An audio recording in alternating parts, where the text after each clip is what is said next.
Hello, and welcome to an intro to Anthro with Two Humans. I'm human number one, John McCray. And I'm human number two, John Lehr. And this is the podcast where we reassess what it means to be human. And the title of this episode is Giving Thanks for Thanksgiving, or Gratitude is Not a Platitude. So, John, today we're going to be talking about the history of Thanksgiving and about what it means to be truly grateful for things. I just realized what cracks me up about your subtitles. It's What's coming that? from Bullwinkle. Yeah, maybe Remember? it is. Yeah, maybe it is. Wait, was it from the Wayback Machine with Mr. No, Peabody? no, it was fairy tales, fractured fairy tales, or something. Fractured Fairy Tales. Yes. Yeah, maybe That's it what is. That's what it's kicking up for me. It just hit me. Sorry about that. It had an influence on me without me even knowing it. Oh God, yeah, we were raw meat back then. Right, just in front of the TV all day, 3 channels, advertising. I mean, they had us. They were like dialed into our brain directly. Bullwinkle, right. Tennessee Tuxedo, all of them. They were coming. All of them. Mr. Rogers. So anyway, we've never done a Thanksgiving episode, and I went back in and I looked at the old bean, the pod bean, just at the list of what we've done. Bean. and last year at this time, we did a couple episodes. We did football fans and football fools. Okay, that fits to Thanksgiving. Right.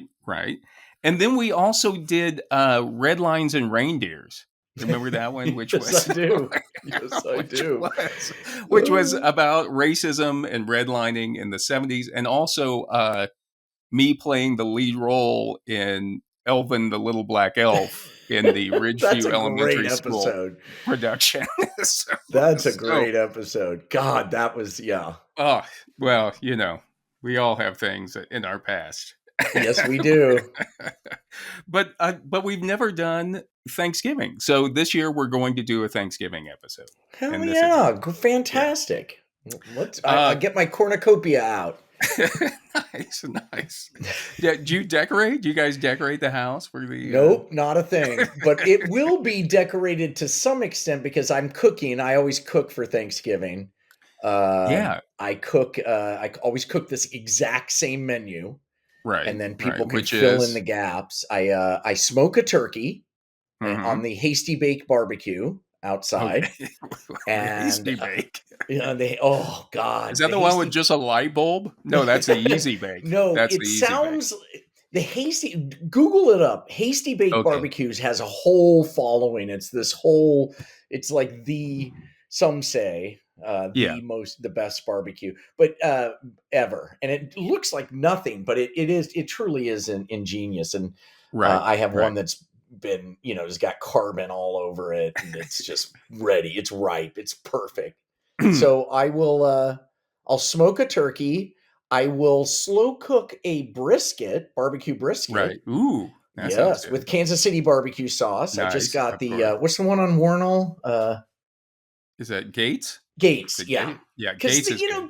Gates is good and everybody will like it. You know what I mean? Right, it's just like straight, middle of the road. Arthur Bryant is a little more refined taste. I served Arthur Bryant's one year and never again. I was the only one who was happy. It's very good, but it's not for everybody. No, it's not. Yeah. And then, although Hudson likes it, I took him to Arthur Bryant's honor and he loved it. But it's hard not to love that place when you get 2 pounds of beef between 2 pieces of Wonder Bread. It's just so fantastic. Yeah. That place is amazing. Anyway, and then it's also the Lehr taste buds. The Lehr taste buds are just genetic. A perfect fit to it. Yeah. Mm-hmm.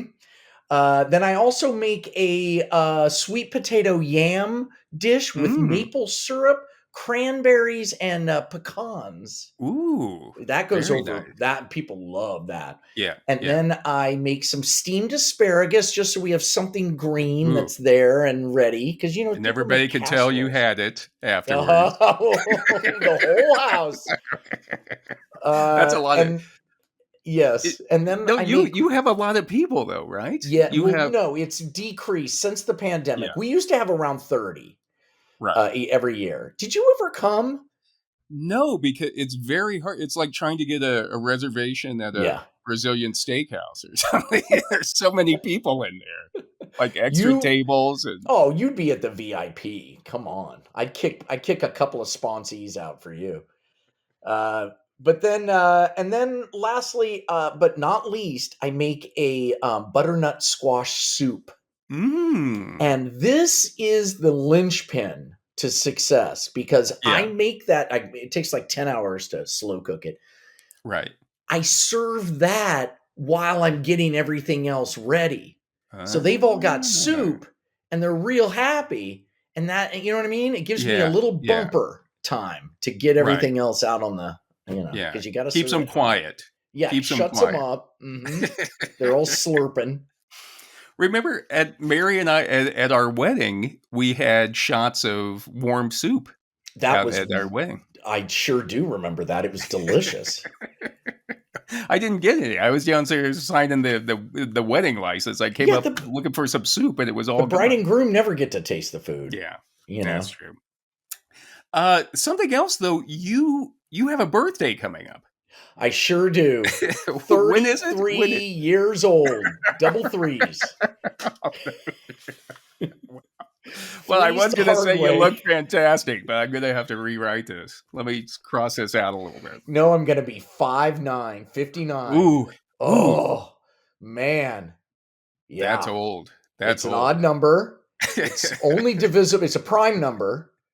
So that's good. Yeah, I've got that where prime numbers are lucky. right. You Um, never hear anybody say like, "Oh, 59 was the best year of my life." Though. You know what I mean? I've never heard anybody say that. yeah, now that you mention it, you're right. I had never heard that. God damn it. And so I'm in for a bad year. I don't. I'm just saying. Just be prepared. Is all I'm saying. Jesus. I can't take another bad year. But when is it? It's tomorrow, right? Is it the 23rd or is it The 25th. the 25th. 25th? Yes, Wow. which is an interesting number because, like 9, it's only divisible by 3 numbers. 1, Really? 5, and 25. Oh yeah. And That's same right. with 9, 1, 3, and 9. Yeah. That's the way you live your life, man. That's the way I live No my life. compromise. No Yep. compromise. Mm-mm. Does your birthday ever fall on Thanksgiving? Does that ever Oh, happen? yeah, all the time. Really? And it's kind of a side note, Yeah. really. My birthday usually gets shoved to the side, and that's just the way it is. People who are born on Christmas, same Yeah. thing. We know. You just they'll bring out a cake, but it's a sidecar, side note, a Yeah. sideshow. Did your parents ever do the thing where like, they try to make a joke? Like, John, this year instead of cake, you're gonna get pumpkin pie. Did they ever do People that with try to you? pull that crap all the time, and I'm like, that means you forgot. Speaking of, about, I don't know, 6-7 years ago, Yeah. my entire family forgot my birthday. Oh. And I Oh. thought it was a joke. I was like, in Yeah. fact, I was like, oh no, they're going to throw a surprise party because usually, Right. and I hate surprise parties. And, Yeah. and then I got into the evening and I'm like, wait a minute. You may hate surprise, but it's better than nothing. You know what I mean? It's better than nothing. And I finally mentioned it, and my wife was like, oh my God, they'd all forgotten. All of them. Were you just fucking dicks? Were you just like, oh boy, like looking out the window, like, oh, people are gonna be coming up soon. I'm gonna catch them. Are you? I just didn't know what was going to happen because I knew something was up if they're not mentioning it. That's always like the tell. But then they just totally forgot. But on the flip side, the following year, yeah, they went way out of their way. Like, I had they a should sushi have dinner, and everybody got me gifts and handwritten cards, and so maybe it should be every other year people forget, and then you could have a good, every other year you have a really, really great birthday. I mean, honestly, because it's on Thanksgiving, I never really thought much of my birthday. It's never been like a thing, just right. Just another marker for sprint towards death. Well, I'll be thinking of you on the 25th. Thank you. And as I have turkey and pumpkin pie Thanksgiving, I'll be thinking of your birthday. You very often will send me a note or a text or something, and I appreciate that. The very least I can do. The very least. Well, no, the very least would be forget, but it's one up from that. Here's the thing I really hate about birthdays in this modern age is Facebook. Oh, yeah. Everybody wishes you happy birthday, and I feel obliged to respond, and it's unending. It's just, I mean, I appreciate it, but I don't, yeah. It's too much. Yeah. I'm still a newbie on the social media because I only started doing it last year because of this show. So I'm still trying to figure things out. You'll see. You'll see. Everybody and their cousin drops in. Oh, Happy birthday! Thumbs up or whatever. So anyway, let's move on. We have this episode that the title is "Giving Thanks for Thanksgiving," where gratitude is not a platitude.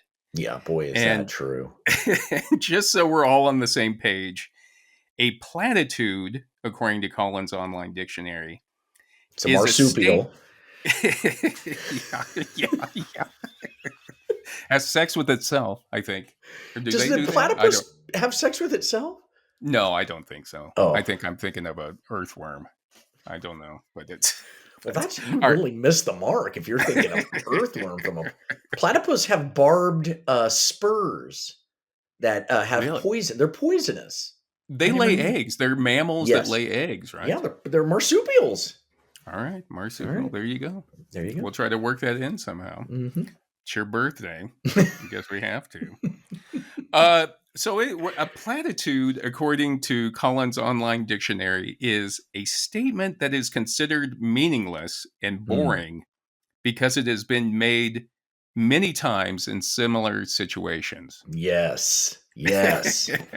And dictionary.com says that a platitude is a flat, dull, or trite remark, especially one uttered as if it were fresh and profound. Well, that's out of the box. You're thinking out of the box. And in the article, 10 useless platitudes to stop saying this year, headspace.com says platitudes are vague, often cutesy sentiments, the hallmark cards of reactions. While these may look nice on decorative paper, they don't offer much help or compassion during conversation. Yeah, boy, is that true. Best wishes. Yeah. And they give some examples like nice guys finish last, or everything happens for a reason. That one's not true. And then there's more fish in the sea. You'll have people say that. Oh, God. And usually you'll have people like throw that. You'll be going through a crisis, or maybe, and someone will just throw one of those things out at you, like "There's more fish in the sea," and then just respond by stabbing them right in the neck. right. Or they kind of look at you like they're saying something, like they're Socrates or Aristotle or something. Yeah. God. And I usually try to avoid platitudes. Because I had a very awkward experience years ago in Chicago one time. Oh, do tell. And it was when I was working at the Italian Tourist Board, and I worked with an older gentleman who was about 25, 30 years older than me, who was Italian. He was from Italy. I've mentioned him before. Very nice guy. He was your age where you are now.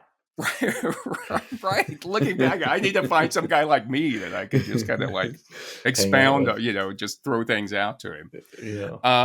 But very nice guy. Had a really good friend. Did a lot for me. Had I owe a lot to him. But anyway, one time he was going through a breakup with his girlfriend. And, like everybody does when they're going through a breakup, everything he talked about related to the breakup. Yeah. You know what I mean? And it just went on for days and days and then weeks. And, this is the corner we met. And, oh, wow, we got a hot dog at that place the first time. Yeah. Blah, blah, blah. Yeah. Or like you couldn't, like, you'd say something like, wow, this coffee is really good. It'd be, what else is really good? When I first started my relationship with, so-and-so or something. Oh, yeah. And so one day he called me and he's like, John, you must come in my office. And it was so, I mean, it sounded so serious and such urgency. I thought it was something to do with work. And so I go in his office. He's like, sit down, sit down. And so I sit down, and he just starts talking about his relationship again. What? So he had called me in at work but to what go was the on thing about. that made it so, like, you got to hear this? I don't know. It was no different from what he had been saying for weeks There was before no that. new news or anything. Like, he didn't see her or anything. Right. So he just kept going on, and so I happened to be, I just said, "Well, it'll all work out in the end." Oh boy! And all of a sudden, he just stopped and stared at me. Oh no! And then he said, "John, what sort of stupid, idiotic shit is this? It'll just work out in the end." Yeah. He said, "What about the people in Auschwitz?" He goes, "It "It'll work out in the end for them." Yeah, exactly. Uh-huh. And so it is weird that you would say that too, because you're a nihilist deep down. I'm kind of surprised you would even say that in the first place. I mean, you listen to something for weeks on end, you just run out of things to say. Up. Yeah. Right. Gotcha. I was just trying to acknowledge, and that's usually what people do with platitudes. Right. They just try to acknowledge. They don't really know what to say anymore, so they just try to acknowledge. But the point is, he had called me on it. Like I was being lazy. You know what I mean? Mm-hmm. I was, as a friend, I should have been there. It was hard for me being a younger guy. Give me his number. I'm going to call that guy. He needs a wake-up call. When people bring up Auschwitz, it's you're going to have to sit there like an asshole, like, oh yeah, I guess you're right. Wow, so you're comparing me to the Nazis right there. Jesus. So anyway, John, and coming from an Italian, that's I know. A look who's calling the kettle black. I know. But he had it just kind of taught me to like really be careful about using I try not to use platitudes anymore. Or at least if I do, I try to reword them so that they don't sound like platitudes. So we're going to be talking about gratitude. Yes. And like trying to express authentic gratitude. Oh boy. Yeah. Let's see if we can do it. I don't know if the two of us are the right people for the job. I know. I'm just going to try to make it to where we try not to say some stupid, idiotic shit. Okay. All right. It'll be our first podcast where we don't say stupid, idiotic shit. But that's true. But we're trying to be authentic. If we say it, we want to be authentic about it. To each his own. Right. Oh, there's a God damn it. No, there's another one sneaks out. They just sneak out. And then the other thing we're going to do is look at the origins of Thanksgiving. We're going to take some time. We're going to stop and smell the turkey. So that's not quite a platitude, but and I would say as humans, it seems like deep down we do want to be grateful for things, even though we often don't say it. Yeah. Nothing worse than you send something to somebody and you don't hear back from them. I'm like, just let people know, just acknowledge that you received it, even if you're not going to thank me for it. Yeah. But there's also another reason why I wanted to talk about Thanksgiving this year. And that is years ago in Los Angeles, I had someone who met me and they were introduced to me. I was introduced to them. And they said, "Oh, John McCray, like the poet. I was in Canada once and they read In Flanders Fields on Canadian Thanksgiving." So for those of you who don't know, John McCray, MCCRAE, not like me, I'm MCCRAY. Yeah. But there was a Canadian poet, MCCRAE, who died in World War I in France. Okay. And before he died, John McCray, the poet, wrote a poem called In Flanders Fields. And it says, "In Flanders fields the poppies blow, between the crosses row on row, that mark our place, and in the sky, the larks still bravely singing fly, scarce heard amid the guns below." So it's a war poem. We're talking about all the lost during war. That second to last line seemed kind of, he wimped out with the fly line. That doesn't seem, I'm like, you could have, come on, McCray. The lark still bravely singing fly. Yeah. Yeah. I feel like, yeah. Okay. It's not a long poem, but it's something, I mean, it's about, he was in Flanders. He talks about all the death of people in Flanders. It's a very beautiful poem, but I could never understand why Canadians would read that on Thanksgiving. Yeah. You know what I mean? It seems like a kind of a downer. It sure does. I mean? But and you never got an answer. Well, maybe one. Yeah, go ahead. No, well, that's what I thought. This would be a good opportunity to research that and find out why Canadians read In Flanders Fields on Canadian Thanksgiving. And the first thing I discovered through my research is they don't. Oh my God. So that person just started something. See, this is what happens. This is what happens. Somebody says something and then it ricochets around the world. And the next thing you know, a guy's researching it for his podcast. I know.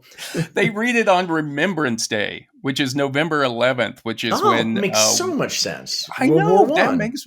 Yeah, when the Armistice Day. It used to be called Armistice Day. Yeah. I have a question. What is the Canadians' Thanksgiving story? Like, what happened on Thanksgiving for them? It goes back to 1578. Jesus. In Canada, Martin Frobisher, who was an explorer, and he had a Thanksgiving on, I don't know what day it was, but in 1578, Martin Frobisher had a feast to celebrate his crew making it across the Atlantic. Well, shit. That shouldn't even be called Thanksgiving. It's confusing. Was he a Puritan? He wasn't a Puritan. Okay, no, well, then that's ridiculous. I don't think... That feels to me kind of like Hanukkah, and, where we inflate Hanukkah just so the Jewish kids can get presents. Yeah. Is it a big holiday? No. I mean, it's, some oil. There was a miracle. The oil kept going. That's it. And now, a Hanukkah or a menorah stayed alight for 8 days. Yeah. When they were purifying the temple after the Greek Syrians just desecrated it. God knows what they did. How about what is Sukkot? How do you pronounce it? Yes. Sukkot. Yes. Do you guys celebrate that? That's like a Thanksgiving, right? But I like it. Yeah, you're supposed to build a hut and eat outside. I kind of like that. It's like camping. I like it too. When I was reading about. Yeah. It's a good one. I also think put together something out in your backyard near the pool. Go out there. I think we did do it kind of once when the kids were little. Now that I think about it, it's easy in LA because you got a lot of palm fronds. You can build that thing quick. It's like Gilligan's Island out there. You just start walking around your neighbor's yards, gathering all the palm fronds. Pretty soon you got a hut. You're done. Do you ever, as I was looking at that too, this guy named John McCray, do you ever look up other people with your name, like John Lehr? Do you ever look them up to see what they're doing? No, I don't think I have. There was once that I got a government call saying I was behind on my child support payments, and that they had put a lien on my house. That's how I found out. They put a lien on my house, and it turned out it was a guy named John Lehr who didn't pay his child support, and so I got a lien put on my house because of him. And it was really difficult to undo, because we both had the same last 4 digits to our social security. Same name, same last, or at least that's what it took a while to unwind it. I think they were just pick out a couple Lehrs and see which ones pay up, and see which one feels guilty. Yeah, fishing for guilt. Well, when I was doing this research on it, a couple of John McCrays came up. There was John McCray, the poet. Yes. MCCRAE. Mm-hmm. I think I mentioned before, there's also John McCray, MCCREA,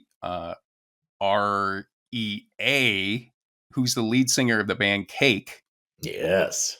And I think I've talked about before when I started working at VH1, they had put John McCray on the door where I was supposed to be working. And everybody thought that it was going to be John McCray from Cake. And so they were all very excited. So my first day of work, they were taking me around and they'd be like, "Oh, this is John McCray." And everybody'd get really excited, look up at me and then be like, "Oh." Just like, so to start work all the time or for a job and your first day, everyone's disappointed in seeing you. God damn it. And then there's a guy named John McCray, McCray, spelled like me, who's a Dutch country singer. Oh, let's get him on. Yeah, I don't know. He sings only in Dutch. I'll try to post some of his music. Please do. But I don't know where he got Dutch John McCray. Yeah. Well, where did he get the idea of bringing country western to the Dutch? I don't know. I mean, that's even crazier. So, all right. Well, let's move on. We've digressed enough. Lights down. House lights down. Here we go. Gratitude is not a platitude. Okay. Lights up. Spot on a chair.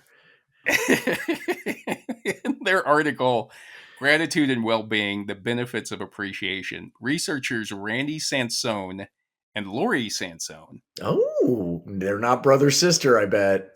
I don't know. I mean, that's what you always wonder when you see researchers with the same name. Are they like Donnie and Marie, or are they Sonny and Cher?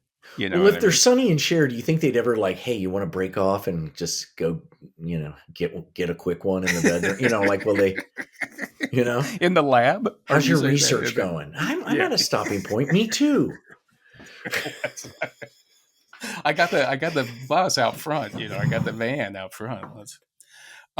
It kind of makes me want to get the other John McCrays together and all of us do some research. So it could be like, that's great. John McCray, and John McCray say in their research. That's a great idea. I like that. But in their article, Gratitude and Well-Being, the Benefits of Appreciation, Randy Sansone and Lori Sansone say that the word gratitude has a number of different meanings depending on the context. Okay. However, a practical clinical definition is as follows. Okay. Gratitude is the appreciation of what is valuable and meaningful to oneself. It is a general state of thankfulness and or appreciation. Oh, it's a place. It's a space that you can be in, a space of gratitude. Right. That's not necessarily focused on one thing. You're just you're in gratitude. You're in that. I get that.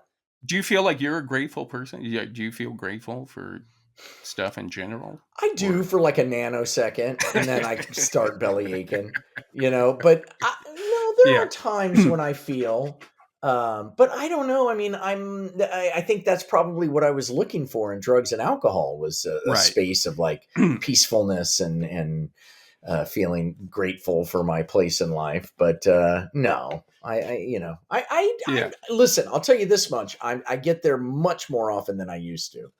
Well, how about you? What about you? I try to be very thankful. Again, just kind of being, I always have so much going on in my mind that it's a real struggle to be present in things because I'm always thinking about like what's coming up or what happened in the past or something. Yes. Yeah. But I'm trying to be thankful. I'm trying to be more consciously thankful for things. That's good. I get there with my kids. If I think about my kids, I feel so grateful because they're so great. And, they're just amazing. Yeah, I would say this is the best I've ever had in my life as far as everything going on. For sure. I totally agree. But anyway, the point I'm trying to bring up is Sansone and Sansone say that the majority of empirical studies indicate that there is an association between gratitude and a sense of overall well-being. Yes, I agree with that. And they say that, the association seems logical. Experiencing gratitude, thankfulness, and appreciation tends to foster positive feelings. Yes. Which in turn contribute to one's overall sense of well-being. Yeah, I whole 100% agree. Or as the kids say, 100. Really? Yeah, that for sure. I mean, if you're grateful for what you have in life, you're content, and if you're content, you're in a space of happiness and well-being. I totally agree. Yeah, and I think sometimes people get that twisted around. They think that I have to have a lot of stuff first Right. to make me happy, and Hmm. then I'll be thankful. Yes. But then you start talking to them about what happiness is and what their definition of happiness is. Right. And that's where it gets funky. Because Yeah. my definition was like exactly that. Like I need like a self-help kind of approach to life where I need things and experiences in order to make me happy. Right. And it had to be this, orgasmic kind of feeling. Right. Right. And then over the years, I've realized, oh, it's a peace. Happiness is a peaceful experience. It's a kind Yeah. of a Yeah. quiet, relaxed experience. So, yeah, I think that word "happy" is a dangerous word. it's squirrely. It's hard to Yeah, pin down what yeah, that is. yeah. But I like what they're saying is that, like we just mentioned, it's like you start out being thankful for all the stuff around you, or that the things that are just happening in life, and then that leads to the well-being and eventually the happiness, I guess, or content. Yeah, because gratitude generally brings us into the moment. You're grateful for what you have right now.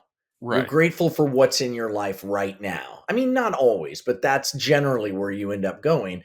And Yeah. getting to that present space is basically what, Buddhism and Hinduism, Right. so many Right. different religions say that's where you need to be in order to be happy. Be right And here. and I think in Buddhism, it's all about, it's the wanting. It's the wanting for things that make us unhappy. Yeah. It's just being in that state of want, I Yeah. think. Or they probably say, I think they say it differently. Yeah. But part of the one that Sansone and Sansone talk about, there was a famous experiment done by Robert Emmons and Michael McCullough in 2003. And they say that Emmons and McCullough examined gratitude and well-being under 3 experimental conditions. Participants were divided into 3 groups. One group was asked to journal about negative events or hassles in their life. Okay. A second Hassles. group about the things for which they were grateful. Okay. And a third group about neutral life events. Ugh. I'd get assigned into that group. I went grocery shopping. I know. I'm trying to think of how do you journal about neutral events. Oh, God. How not to spend an afternoon. I almost want to, I was thinking about, I want to start journaling about neutral events and just have like volumes and volumes so that after I pass away, people will find it and I have to go through, and it won't reveal anything about me. It will just be like a list of things. It's like in The Shining when he's just like all work and no play, and you think he's written a novel, and it's all just this bullshit. But anyway, Emmons and McCullough, they had their people. They were required to journal either daily or weekly, and what they found was that across daily the various... or weekly, how long did they make them do it? It sounds like a long time. It sounds like a long God. time. And what they found across the various study conditions, the gratitude subsample consistently evidenced higher well-being in comparison with the other 2 groups. I mean, I don't need to pay a bunch of university students to get to that one. I know, but it's I think maybe in 2003 it was profound, but the idea again is that if you force yourself to see appreciation and gratitude for things, it will lead you to feeling be better. happier. Yeah. But I mean, I just feel like that's a nothing burger. That of course it does. It's like modern art, though. Did you think of it? Did you think of it? I did not. But I know people who do gratitude lists. Have you ever run into that? People who will text each other gratitude lists every day. Here are the things I'm grateful for. Yeah. It's like a, it's like a thing. It's maybe it's just really LA. No, I didn't know. But yes, that's that. Where they'll say, and the thing about gratitude lists are, after a while, you're like, oh shit, what am I grateful for today? Right, and you get down to things like, well, I'm grateful my arms work or whatever, Yeah. But still, it doesn't matter. If you're grateful, you're Wait. grateful. You just wait. You just gave me an idea, and I know the person I'm going to send it to. Happy birthday! I'm grateful for your birthday. I'm grateful. Aw. Yeah, that'd be a good gift. But anyway, Emmons and McCullough's, and this is coming from the Harvard Medical School. Those guys aren't fooling around. I'll tell you, they mention they're at Harvard every time you see them. These are rich guys. They know what they're doing. Yeah. But they say after 10 weeks, those who wrote about gratitude were more optimistic and felt better about their lives. Surprisingly, they also exercised more and had fewer visits to physicians than those focused on sources of aggravation. Totally agree. That makes total sense to me. Here's the thing. You and I both suffer from depression. We've been out in the open about that, and we're medicated and we're doing well. But the thing about depression is the exact things that treat depression are the exact things you don't want to do. Like they know that exercise helps depression, but the last thing you want to do when you're depressed is go out and run 3 miles. You know what I mean? Yeah. So of course, if you're doing things you're grateful for and it's putting you in a positive space, then why not go to the gym? It'll be fun. We've talked about it before too, is like sometimes when you quit drinking or you quit smoking or quit doing drugs, you want to put yourself through that you want to see what your body can do in some other way. And the same thing that used to cause you to say, I wonder what my body would do if I drank 2 cases of beer or something. It's like you can now say like, but you can say, I wonder what my body would do if I don't drink 2 cases. Right. Or I'm willing to say, I wonder what my body will do if I'm grateful for everything or try to be grateful. I think you will. I think it will make us both happy. Maybe we should do a gratitude list to each other. I'm willing to do it. Let's try it and then report back to everybody. How many things do we have to put on the list, though? I don't know. Because I don't want to be doing like 5 and you come back with 30 something. It'll make me feel terrible. I'm going to put 1 on there and then I'm just going to be like repeat it, like just forward it to you every day, the same thing. So. I'm tired of too much going on. According to that study, you'll work out more. Sansone and Sansone also mentioned that there were some studies that showed that there wasn't a correlation between the two. And they said that, quote, among divorced middle-aged women, researcher P. Henry compared those who journaled gratitude experiences with those who read educational materials and those on a waitlist group. And the treatment group showed no improvement in their satisfaction with life. And I just think it's because when you're going through a divorce sucks. Divorce sucks. Yeah, there's nothing you can do that's going to no gratitude list. It's like, fuck you, I'm not doing that. I know. I love the group that's on the wait list. That's the control, I'm guessing. Yeah, right? Yeah. And you're on the wait list to be in the study. Yeah. I feel kind of abandoned. Nobody's called me back. Nobody's seen me. I feel lost at sea. Sansone also noted research by K. Malin Ozymkowski, who, quote, examined the effect of a gratitude visit. And a gratitude visit is the writing and delivering of a letter of gratitude to someone in their lives or your life who was never properly thanked. Oh, that's so great. Yeah. So they looked at it in children and adolescents. And in this study, the gratitude exercise was not associated with enhanced well-being. Your kid? Okay. Well, no wonder my kids don't do that for me. Doesn't help them. That was my thought. It's like, you're looking at children and adolescents. What you're asking a 10-year-old to write their grandma for something they forgot to thank them for. Feel any better? No. Yeah, I mean, it's just like, I don't think that's not like a accurate result, I think. And the reason my birthday got forgotten is because I've made it clear to my kids, you don't have to get me anything. I mean, don't feel like you have to do anything. But that's what everybody kept says. You alive. Everybody says that, but they still expect something. I just expected a happy birthday or go out. Let's go out to dinner.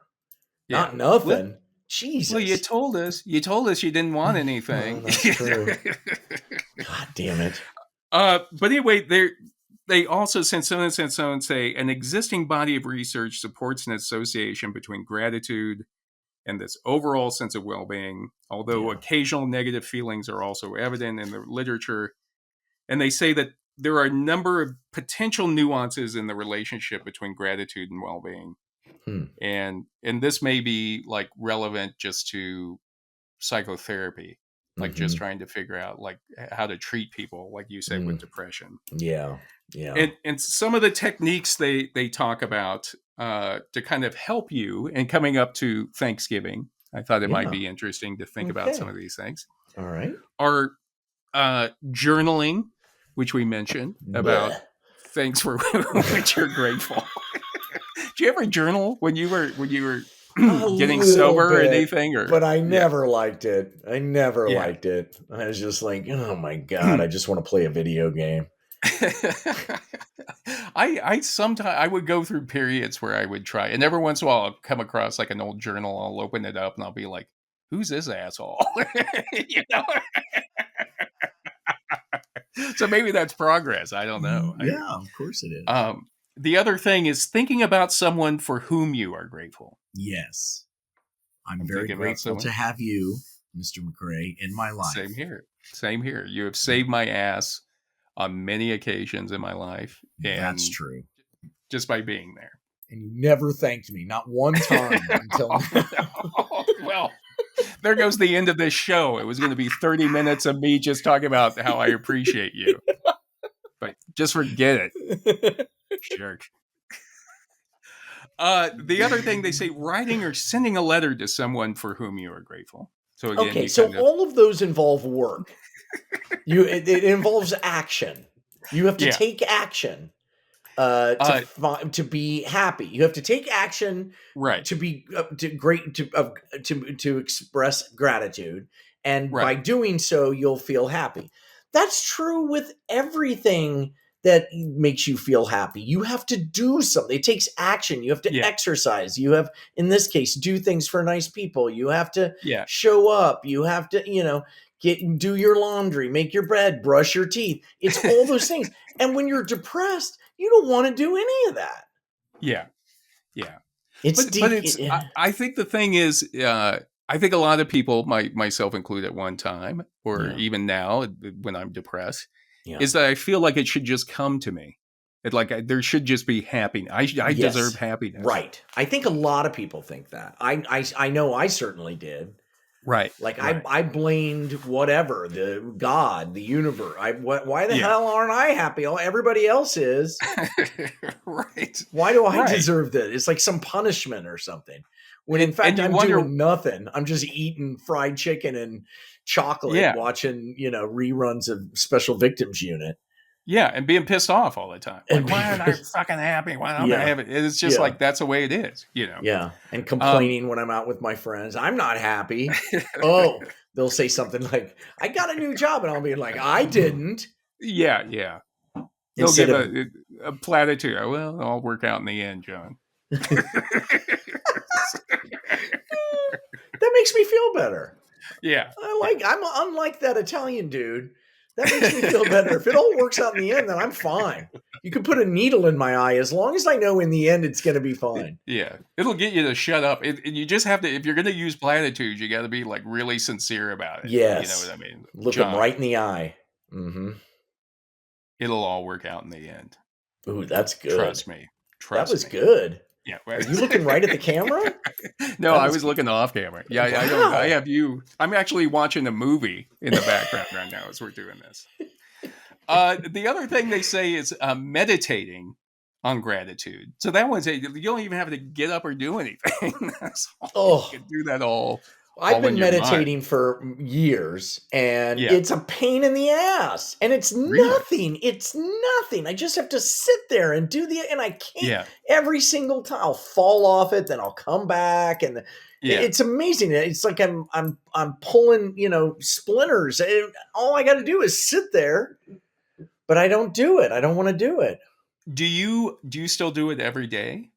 Not lately, I haven't, but I have gone through large periods of my last 20 some years doing it every day. Here's another question. Do you do a prayer before when you have everybody over for Thanksgiving? Does somebody lead the prayer? No, they're all pagans. No, nobody. Some people will say some stuff. There's a lot of speech makers, and that sucks. I'm just like, can you wait till the end? Because I'm trying to get the food out. Right. Right. I don't want to. Let's bring John out here to get it. Thank you so much. They bring me out, and it's just like, let me get the fucking shit. I've got my brother back there carving it. It's an operation. That's what I also don't like about Thanksgiving. Everybody comes in and hangs out in the kitchen. Leave us alone. Unless you have an apron on, get the fuck out. Yeah. You need to pitch in, or just being in there to keep somebody company. They don't need company. Yeah, or they'll come in and want to look at the turkey. Don't look at the turkey. You let hot air out. There's a thing happening there. Yeah. I was thinking about where there's always somebody, most family events that I've been to, or there's always somebody who is like the person who gives grace. You know what I mean? That's like his job. Usually it's a him. That's nice. Of like, that's my job. But they're usually a little self-satisfied about it. Yes. Usually it's somebody that goes to church a lot. Yeah. Or maybe this is their opportunity to show the family like their personal connection to God. With the Jews, that happens at Passover. Does you get like, because there's a thing called a Seder, an order of events that you're supposed to do. Right. But people will add in. And, on that note, I found this reading. It's like, oh, man, email it to us.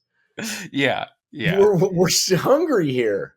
Yeah. There's people who will like really, that's like the one time a year when they can really perform for the family of like, this is my look at me, dear Lord, oh, God. So we don't get that, but I would love that. Yeah. My thing is, if that happens to you, if there's somebody like that, once everybody sits down there, that not quite settled, speak up and say, hey, can I give grace this year? You know what I mean? Just kind of and just see how they look crestfallen when they hear you do brutal. That. Jennifer, my wife, had a year where she gave underneath everybody's plate was a little tag, and you wrote something you were thankful for, and then she gathered them all and tied them on a tree, like a little, this wooden, 2 foot high thing that was then a kind of a centerpiece. Right. Yeah, Sansoni should know about that. That's pretty good. Well, they were too busy getting it on in the lecture room. All right, John. So now we have a little bit better understanding about how we can be authentically thankful or more mindfully thankful this year. Yeah. We'll look at the actual holiday of Thanksgiving. Okay, here we go. And as many of our listeners know, the history of Thanksgiving usually includes the Pilgrims. Yeah, we're talking about American Thanksgiving, right? Now, American, not the Canadian. That's a whole different thing. Martin Frobisher. They were on also some little island, just one island off the coast of Australia that celebrates American Thanksgiving too. Because something like back in the 1890s, there was like an American businessman that owned everything there. He celebrated. So now they still, this one little island still celebrates American Thanksgiving in Australia. But in her article, The Making of the Domestic Occasion, The History of Thanksgiving in the United States, Elizabeth Pleck says, the story begins with the Pilgrims, who held a feast for themselves and their Wampanoag neighbors in October 1621. Mm-hmm. And the book Thanksgiving, the Biography of an American History, James Baker says that despite disagreements over details, such as whether the Pilgrims or the Wampanoag Indians deserved the greater honor for the event, or if Turkey was even on the original bill of fare. Yeah. The universal consensus is that the mythical Plymouth was the historical birth of the American Thanksgiving holiday. Okay. Now who was that guy? James Baker? Not the James Baker. Yeah, is he the? Oh, okay. no, not former. Who was it? Secretary of State or something? Yeah, he was also chief of staff at some point. Anyway, yes. Okay, not that James Baker. Different James Baker. Okay. And so the story of Thanksgiving goes something like this. Baker says, in the autumn of 1620, a tiny crowded ship called the Mayflower left Plymouth, England. On board were 102 passengers, a mixed company of pious separatists and profane strangers thrown together by fate on a perilous journey to find new homes in British North America. And Glenn Cheney, in his book, Thanksgiving, the Pilgrims' First Year in America, says in the early 17th century, Catholics were at odds with those of the Church of England, and the Church of England were at odds with Protestant dissenters, i.e. the Puritans. Yes. The Puritans had to get the fuck out. Right. So anyway, the Puritans were the ones who, Cheney says, they didn't believe in, they wanted to purify the Church of England. Ugh, they sound like a drag, don't they? No, they really do. They sound the same as those mothers who wanted to ban heavy metal music. Oh, yeah. It's just like, oh, man. Yeah. And the thing is, they wanted to get rid of the showy ceremonies, clerical vestments, and the remnants of papism or Catholicism. They didn't even want Christmas to be a celebration, right? They wanted it to be a pious event. Right. They didn't celebrate saints or celebrate saints' days. Ugh. They didn't sing prescribed hymns, recite creeds, or chant prefabricated prayers. Okay, that's fine. They didn't kneel to pray unless they felt like it. And they thought it repugnant for a groom to give a bride a ring, according to Cheney. What? Why? Too pagan? It's idolatrous or something. And then they considered the celebration of Christmas and Easter idolatrous. Yes. And the only holy days they celebrated were the Sabbath, and then periodically they would have days of humiliation and fasting and a day of thanksgiving and praise. God, what a boring group of people. I know. I'd run as far away as possible from the Puritans. Right. God, they cannot shut up about Christmas and Easter not being worth celebrating. Yeah. It just everything. No, you shouldn't do that. I wouldn't do that St. Patty's Day. Don't be. I wouldn't get your wife that. You know. Yeah. Oh, you got her a ring? Okay. Oh no. Yeah.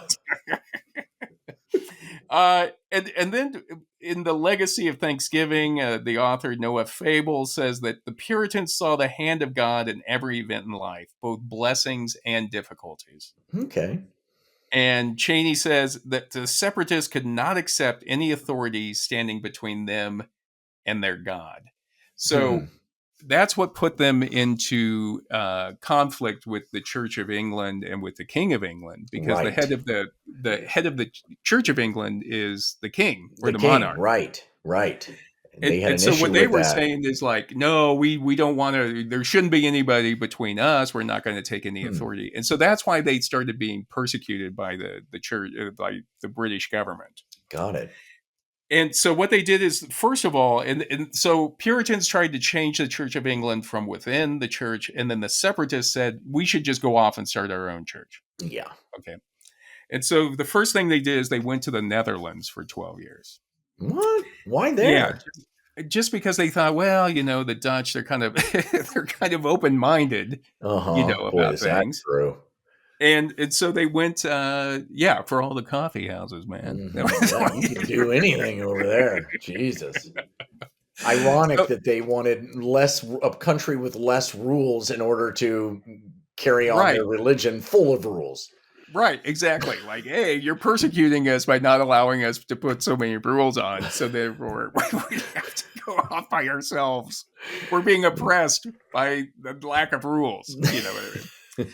So anyway, so they went over to Holland, but even then they weren't happy. You know what I mean? They still weren't happy. I don't think they were happy very often. So in 1620, they decided to come to America. And apparently they first wanted to go to New Amsterdam, which is where New York was. Mm-hmm. But it was like a 66-day voyage in the Mayflower with 122 people or 102 people. 66 days. Oh my God. I know. So they were originally going to New Amsterdam, and then apparently, like at some point, they just made it to Cape Cod, and we're like, "Fuck it, stuff." Yeah, we're getting out. Everybody out. But we're not. Everybody, this is close enough. This is close enough. Yeah. And so then they kind of scouted around for about a month, and that's when they went a little bit closer onto the mainland, or kind of, and that's where they founded Plymouth Colony. Yeah. Okay. Mm-hmm. And apparently the first winter, the winter of 1620, just sucked. Yeah. Just sucked. Yeah. And apparently like half of them died of starvation and cold. Yeah. And then the next spring, James Baker says, quote, "A lone Indian entered the settlement and astonished the colonists by greeting them in English." What? I didn't know this part. Yeah. Wait a minute. This was Samoset.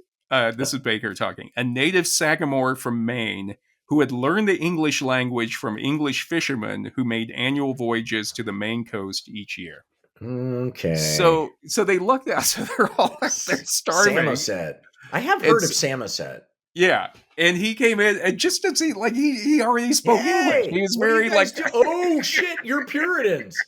Yeah. He starts to back away. No. Yeah, he was probably shocked because they're definitely like not like the fishermen that he was meeting, walking around in those outfits, the buckles on their hat, no booze, nothing like no booze, no tobacco, nothing. Yeah, no rings. Forget the booze. We don't even get to jewelry. Yeah, it's probably shocking. It's like going up when you go up to somebody else's campsite expecting them to be kind of cool, and then you get up there like, oh god, we got to get out of here. So.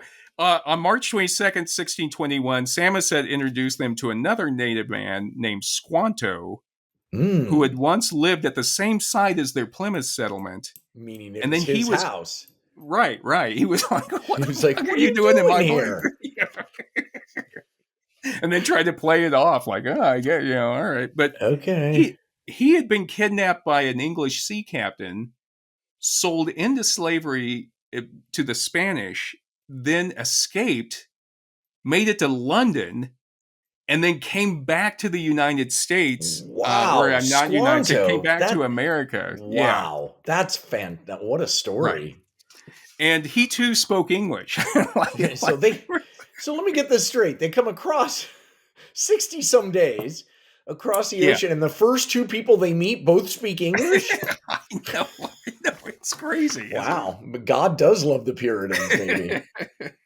But he's the one. Squanto's the one who actually taught them how to grow corn and kind of helped them. I mean, maybe put afterwards. Fish in the ground?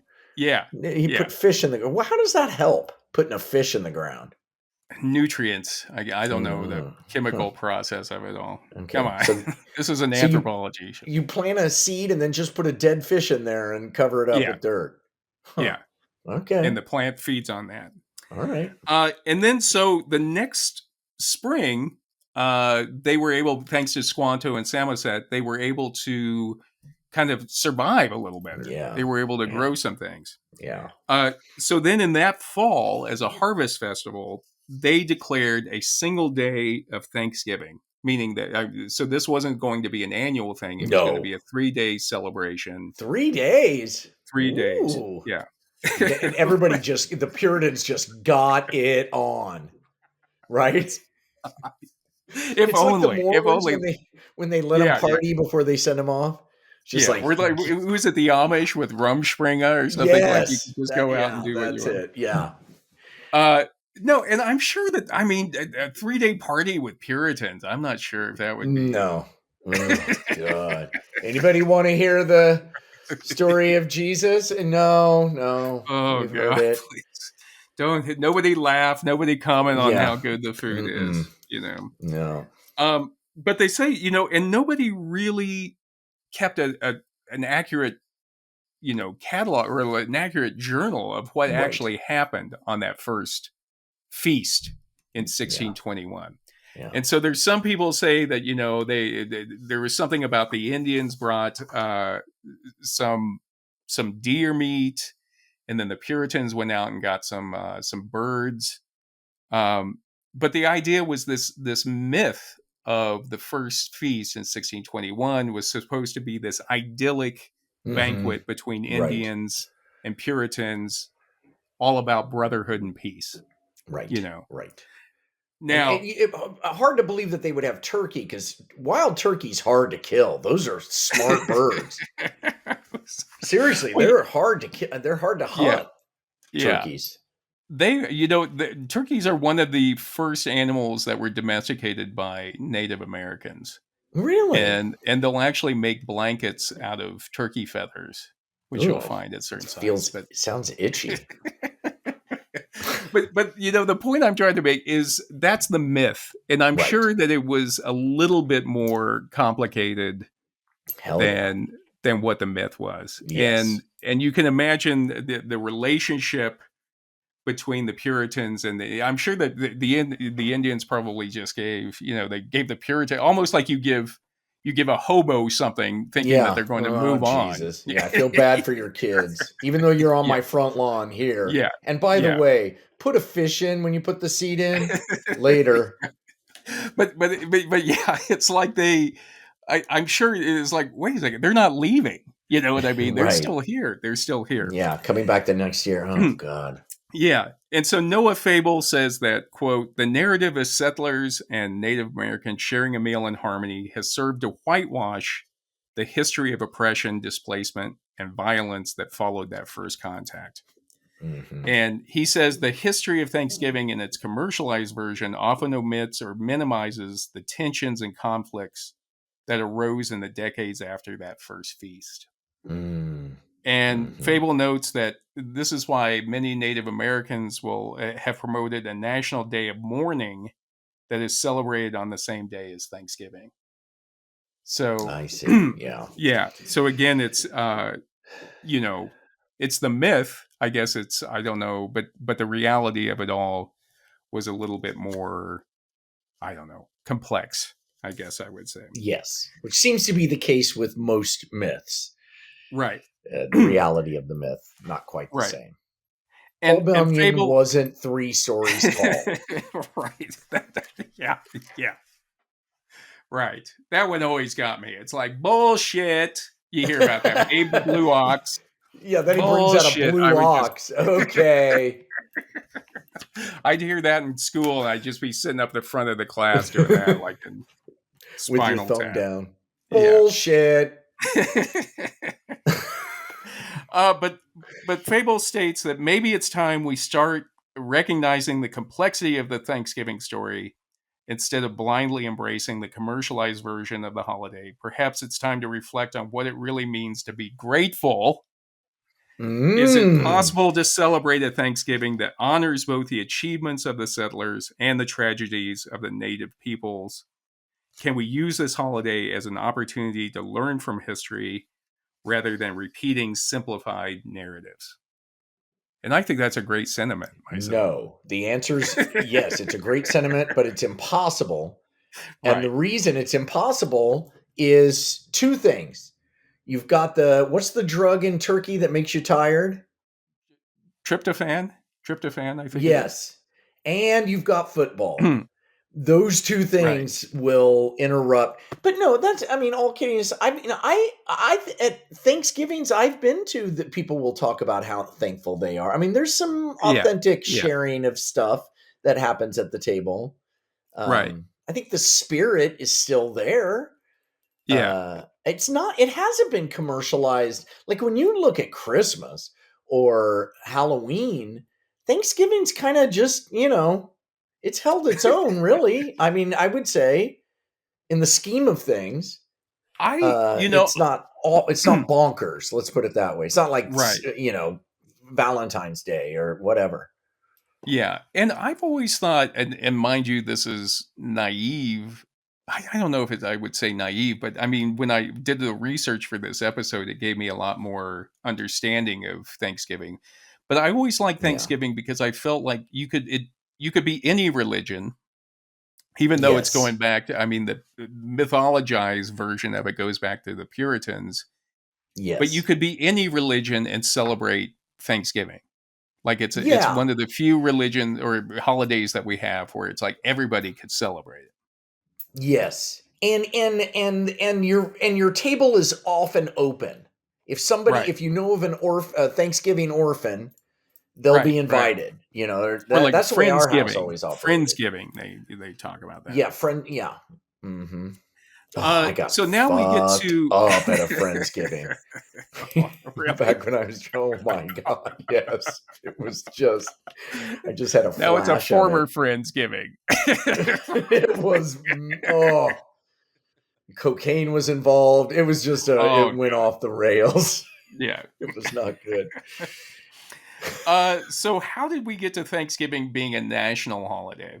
And Hmm. Elizabeth Pleck says that throughout the 1700s and early 1800s, Thanksgiving was mostly a regional holiday in New England and some of the Atlantic middle states, but usually it was just in New Oh, England. And as oh, late as did the not know that. 1800s, many people in the South still call or thought of Thanksgiving as being a Yankee Day. Uh-huh. Yeah. Well, that makes And sense. yeah. And what because they were going back to Plymouth, the Plymouth colony. You know Right. what I mean? It All was those like a blue bloods regional. who, Yeah. even now, people who can trace, oh, we can trace them back to the Puritans. You're just Right. like, oh, Right. Jesus. And Plex says that what people would normally do on Thanksgiving in the 17 and 1800s is they would they'd go to church in the morning, and then they'd come home and they'd Hmm. have a meal in the afternoon. Uh, and a lot of the like Hmm. poorer people they didn't even have a table, in their house. They had like a Right. little tiny Right. table, so it wasn't this big Right. fancy feast for a lot of people unless you were wealthy at Right. the time. Right.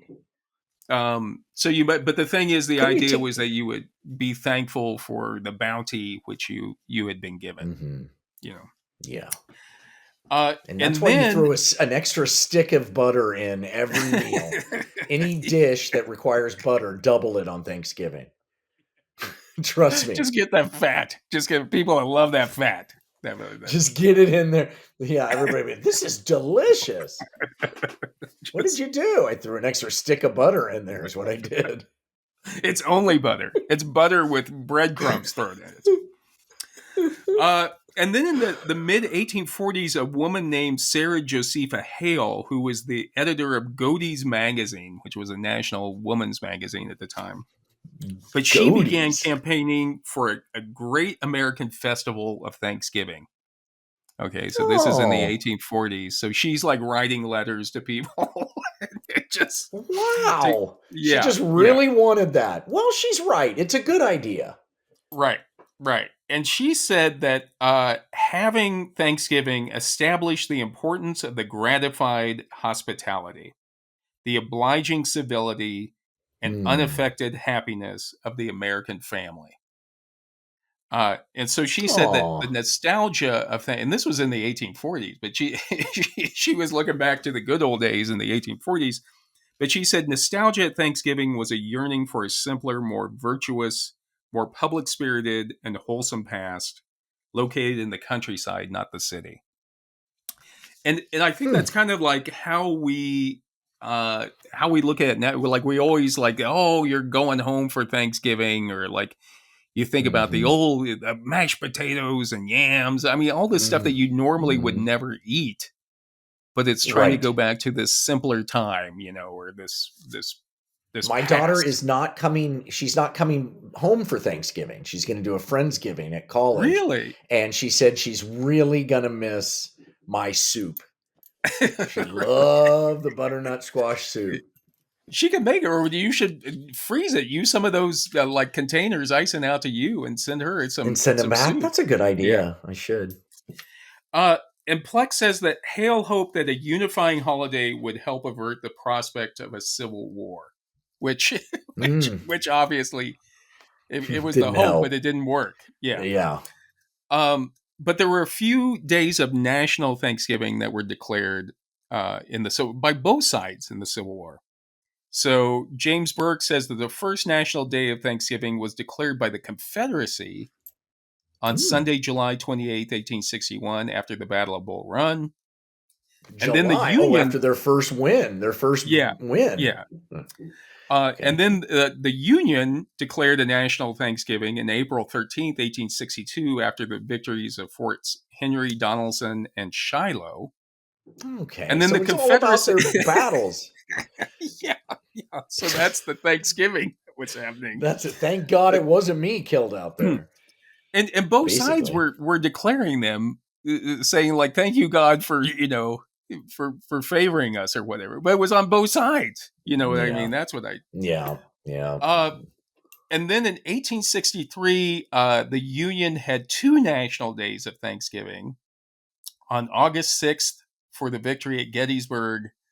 And then on the last day of Thursday was what we now consider Thanksgiving. And Abraham Lincoln in 1863 issued a proclamation declaring that the last Thursday in November would be a national day of Thanksgiving for us. Why Thursday? Such an odd thing. Well, isn't it? It's here's what I read.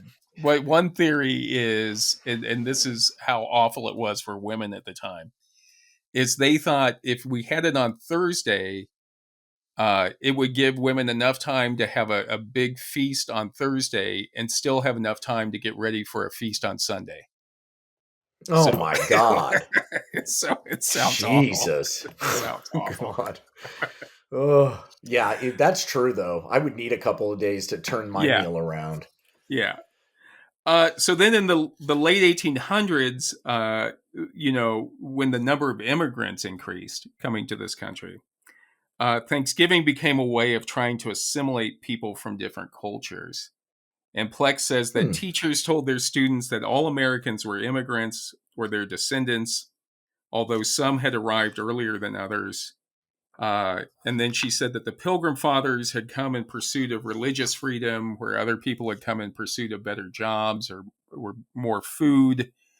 And the schools recognized at that time in like the 1890s that they had to develop an emotional bond between the immigrants and the nation and a love of country. And so they used this kind of mythologized story about Thanksgiving that everybody could kind of, participate in to try to build this national unity. That's good. Yeah. Yeah.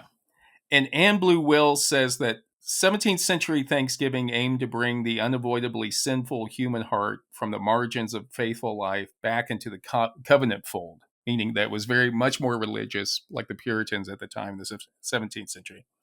In the 19th century, she says, Thanksgiving meant to bring she says perceived threatening elements on the margins like Catholic and Jewish immigrants, black and white Southerners, urban laboring masses into the national fold. Where the pilgrim soul sought God, the 19th century pilgrim heirs sought a certain kind of Americanness. Mm-hmm. And so, if you think about like growing up even when we were kids in the 70s, Thanksgiving, remember, we would always celebrate Thanksgiving. And Thanksgiving, like she says that, Thanksgiving back in the 20s was probably the most celebrated holiday in public schools, even more so than Christmas. Wow. That surprises me. Yeah, because they hoped to like kind of give it, like unify people, all the immigrants that had come to this country. And that's fantastic. That's really cool. Yeah. Boy.